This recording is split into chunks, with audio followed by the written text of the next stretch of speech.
Welcome to my podcast. I'm Manjit Kaur and I'm a narcissistic abuse recovery therapist. This podcast series is about telling the stories of victims of narcissistic abuse who have sent me their stories to share anonymously to make their voices heard.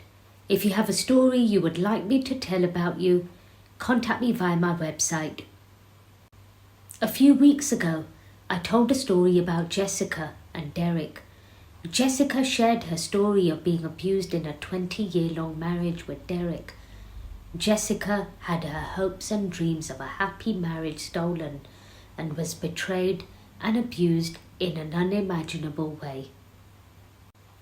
Jessica finally left her abusive marriage and the children are with her, but Jessica shares with me what happened since the separation.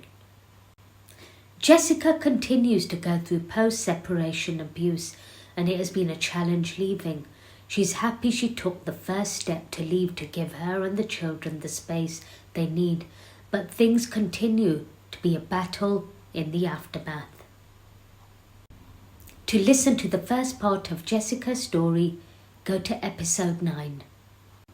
Trigger warning: this story mentions domestic violence, suicidal ideation, and financial abuse. Since Jessica and Derek's separation a few months ago, the abuse has not ended. Although she no longer lives with Derek, he continues to abuse her in different ways.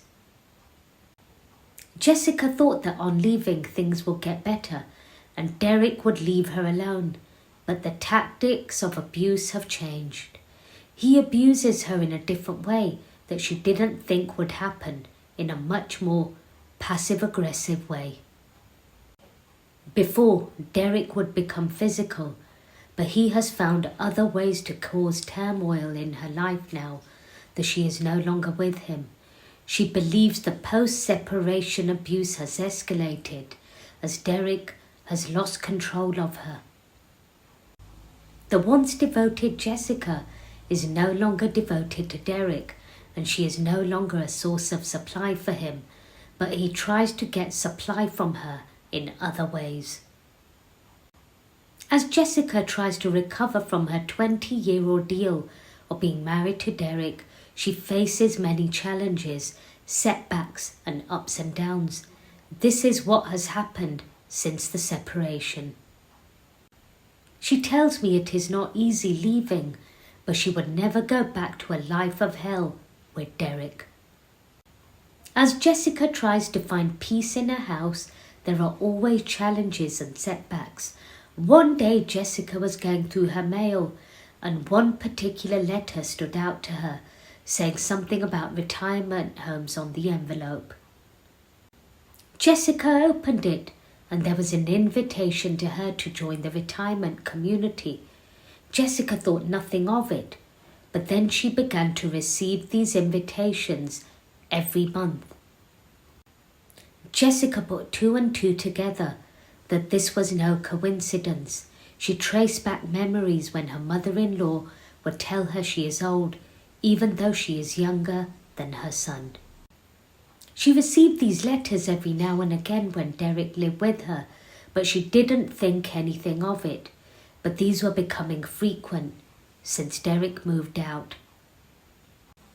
The only difference is the letters before used to come in her married name, and now they come in her maiden name. She has tried to put a stop to these letters, but they still find a way to get these letters to her. She can only think her mother-in-law is behind this, although she has no direct evidence of this.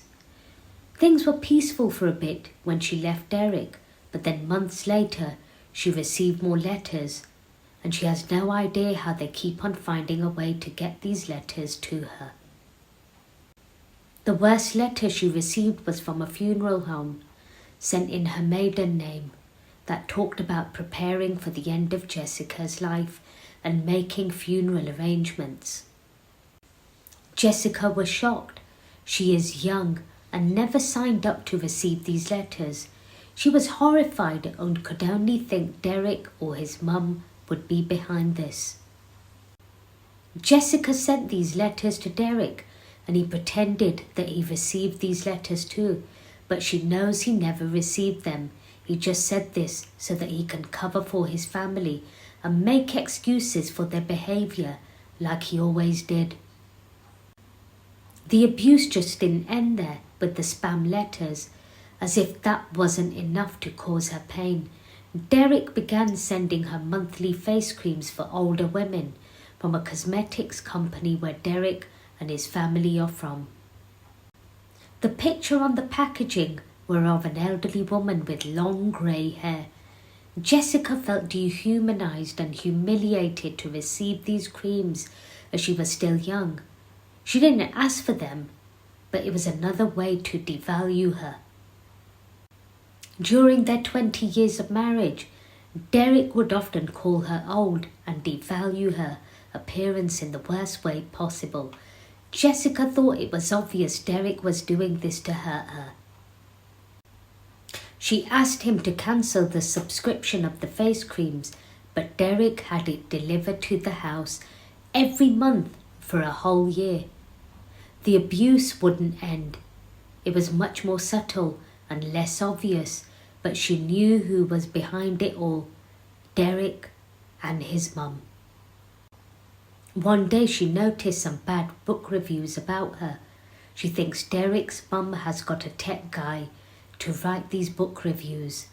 Her mother-in-law threatened to have a tech guy investigate her emails to find out where the bad reviews came from, but the only bad reviews about her book are from the tech guy who lives in Derek's parents' town. She put two and two together and connected these dots, but again, she has no evidence. They never leave any behind, but it is obvious it is them. Easter this year was tough for Jessica. As the Easter weekend approached, she couldn't shake off all the memories of the physical abuse. There are times the trauma can hit her hard, and she never knows when the thoughts are going to come and make her crash down. The memories can be debilitating, she described, and it is as if the abuse is occurring in real time. Jessica realizes that her and the children go into fight or flight mode, and their nervous system gets impacted when these memories come in like a flood. As they try to heal and have space from Derek, the worst part is they never know when Derek is going to show up at the house or what he is going to do to sabotage any holidays. Derek is unpredictable, even though he hides behind this professional mask of being a doctor and advocating for vulnerable women and children. She never knows when he is going to act up and cause disruption to their lives. Even though she has threatened to take legal action if he shows up at the house, Jessica still remains uncertain and on eggshells. She just never knows what will happen. The aftermath of the 20 years of marriage leaves Jessica feeling dysregulated in her body, and there is dysfunction in the home because both Jessica and the children do not know how to enjoy a special moment. Derek has taken this from them because he ensured he spoiled every special occasion. She cannot recall memories of a happy, joyous occasion.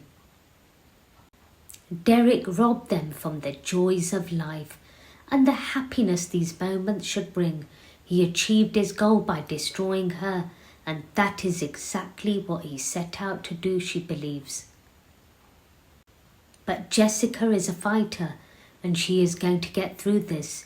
She is going to survive Derek and the post-separation abuse he continues to put her and the children through. He has not won, she tells me.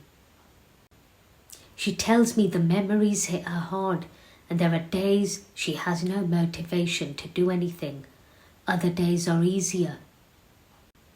She hopes the bad days are less and the good days are more over time. One day Jessica couldn't stop crying as the memories flooded in. She was in the bathroom getting ready, but a memory haunted her and caused her to break down. Jessica could feel herself reliving the trauma of all the times Derek would throw things around or at her and break them. The loud noise, the banging, and the shouting were ringing in her head. Jessica had to call her friend for comfort and reassurance. She is grateful she has a support system, and they now know of the abuse that she was previously too afraid to come forward with. Jessica has floods of memories. She looks back at Mother's Day and how Derek ensured the day was completely ruined for her. She remembers how he flipped the couch over in a fit of rage because he was angry that Jessica was talking to the mums at her son's baseball game. Derek refused to celebrate that holiday and locked himself in the bedroom and ignored her and the kids for the whole day. Then on Monday, he picked up and went to work as if nothing was wrong. Derek wanted to isolate her, and he made every attempt to do this. Something so innocent as talking to other bums would set Derek off, and there would always be a punishment. This was just one of the many occasions where he lost it. The worst part was that he works with vulnerable women and children. Jessica questions how can he go and fake compassion and understanding when he abuses his own family. He abuses his own family, but to the outside world he looks like the perfect guy and a Samaritan helping women and children. Jessica describes Derek as Jekyll and Hyde, like a light switch he could turn his abusive side on and off. 1 minute loving and the next minute that rage would take over, and it could be anything that could trigger it. She remembers the blackness in his eyes during these rage moments, and this is something she can never forget, and he would almost foam at the mouth when he was on one of his rages. Jessica describes it was like he was not human, but at the same time he was so human, helping women and children, and had a respected career as a doctor. There was another time when Jessica was with her son and they were spending quality time together. It was like Derek couldn't see them happy, so he had to steal that moment like every other. Because he couldn't cope with his own misery, Derek grabbed a trash can and dumped the entire trash can on top of her head, and some of it hit her son. Both Jessica and her son sat there in horror, and she didn't know what to do. Jessica felt trapped and humiliated as Derek's behaviour was escalating. He was getting more abusive and the level of abuse was escalating. At least before she would see Derek's nice side from time to time, and now the mask was fully off. Other times Derek would throw his clothes at her. This would happen during one of those rageful moments.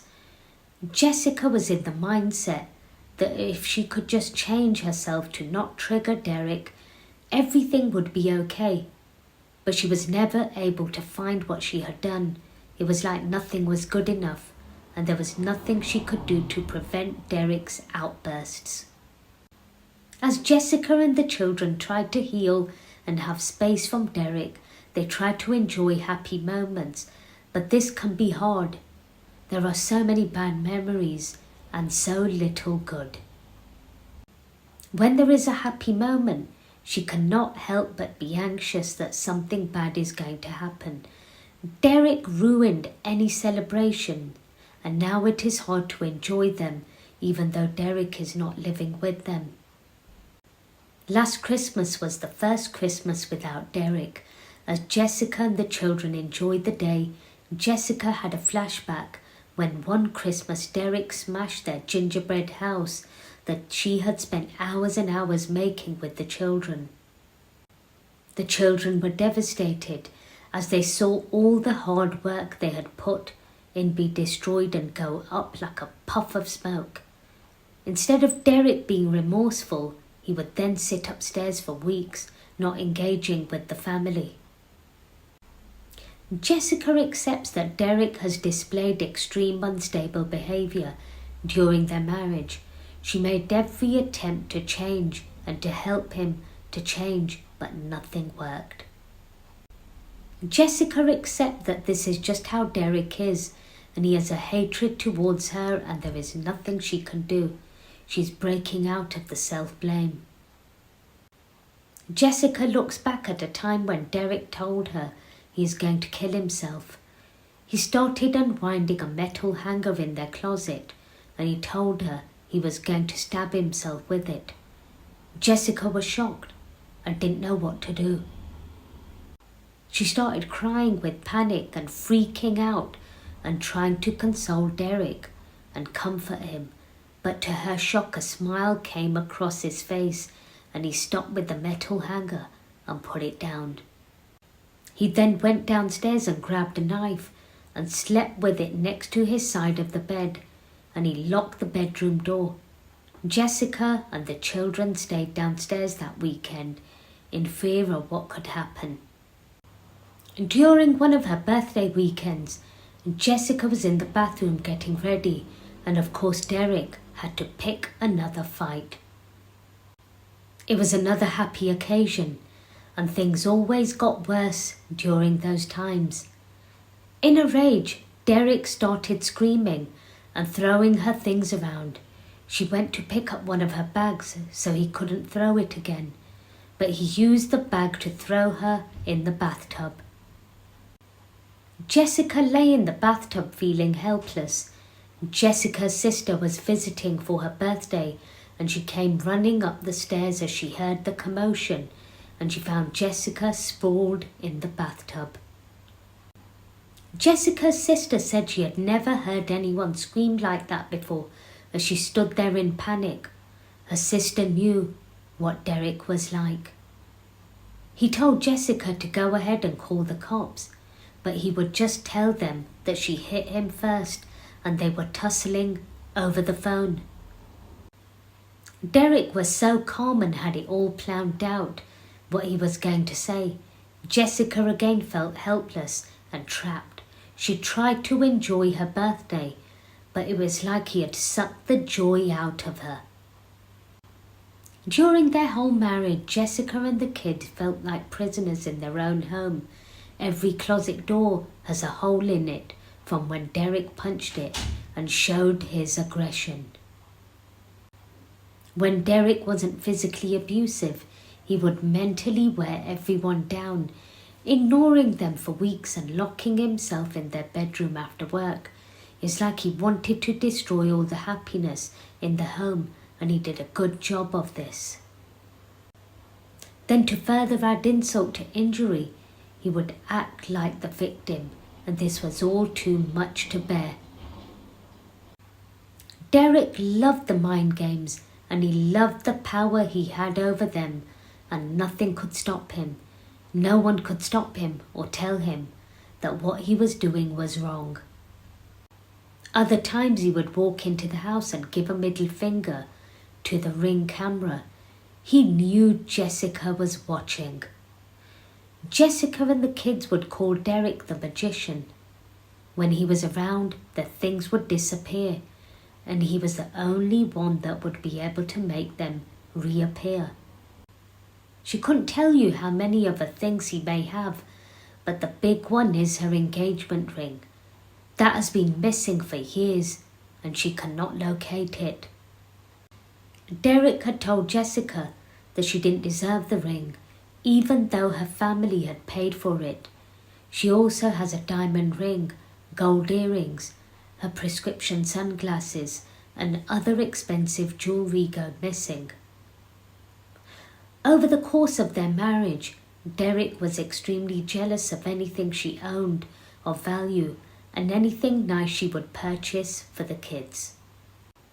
Their son's expensive Air Jordans are missing, Oakley sunglasses, Lego sets and so on.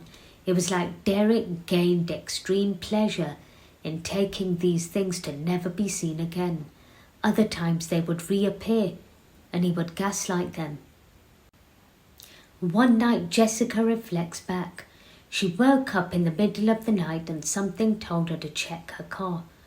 She just had this gut instinct to check her car. She went downstairs and the garage door was slightly ajar. She stopped in her tracks and checked the Ring camera, and there he was. Derek was going through her purse in the back of her car. She had 2 sets of keys in that purse to the house, and Derek took the one that had the keys to the house and her extra car key so that he could always have access to the car, so that she had to figure out how to get in and out of the house. When she confronted him about this, of course Derek denied it and told her she was the crazy one. A few weeks later, she found the keys to the house in an old jacket, so she mentioned this to Derek and how they turned up there. Derek denied hiding the keys and simply said, how would he know? From that day, she started to bring all of her personal things upstairs with her at night so they wouldn't go missing. Jessica was so sad. In the comfort of her own home, the man that she should have turned to as a protector was the one taking from her. The person she feared the most was in her home. Jessica cannot shake off these memories, but she knows that in time she will be okay and will live the best life she can. She looks back at one particular Halloween, which was the worst. Jessica lives in a golf cart community, and people drive the golf carts around, especially for parades and certain holidays like Halloween. On this particular Halloween, he again picked a fight like he always did during any holiday. This time he started about a week or 2 before the Halloween parade. He would pick the fights always and then sulk and ruin the holiday and not join them. Happy occasions were always stressful. Just before they were going to leave for the parade, Jessica couldn't find the keys to the golf cart. The kids were all dressed and ready, and he locked himself in their son's room and refused to leave his bed. Jessica begged and pleaded for him to come out. The kids really wanted to go and have fun with their friends, but Derek refused to give the keys to her. After pleading and Derek refusing to budge, she took them out without the golf cart. They looked really silly because everyone knows they have a golf cart, so people must be wondering why they weren't using it and where was Derek. When they got back from the parade and trick-or-treating, which Derek refused to participate in, there was hell to pay. When they came home after the parade that night, Derek eventually came downstairs and was upset that they had gone out. That was when he hit Jessica in the face and shattered her. He started hitting her by then, but the difference on this occasion was that he did it in front of the kids. He slapped Jessica across the face with a slice of pizza and then rubbed it in her face and chest. Jessica was shocked and froze, and she felt so humiliated, hurt and angry. It was like Derek didn't care what he was doing and who was watching in the household. Jessica felt he wanted to destroy her, and those moments of a little happiness were something he stole from her and the children. The worst thing is he did it in front of the kids. He didn't care that the children were witnessing the abuse and the impact it would have on them. She went to call the police, and Derek picked up her cell phone and smashed it on the ground. She felt helpless and too scared to do anything in case it set Derek off even more. She is unsure how she and the kids went to bed that evening. When Jessica woke up the next day, the golf cart keys were on the nightstand next to her bed. Derek loved to play these mind games. Jessica had to survive this. She has separated from Derek, and she and the kids are finding themselves again. She is happy she finally found the courage to leave. She wishes she had done it sooner, but she lived in fear and extreme entrapment. Jessica knows she will be okay, and so will the children. It is better to be free than living a life of hell. Thank you for sharing your story, Jessica. I'm so sorry you suffered this horrendous abuse, but you have taken the first step to free yourself.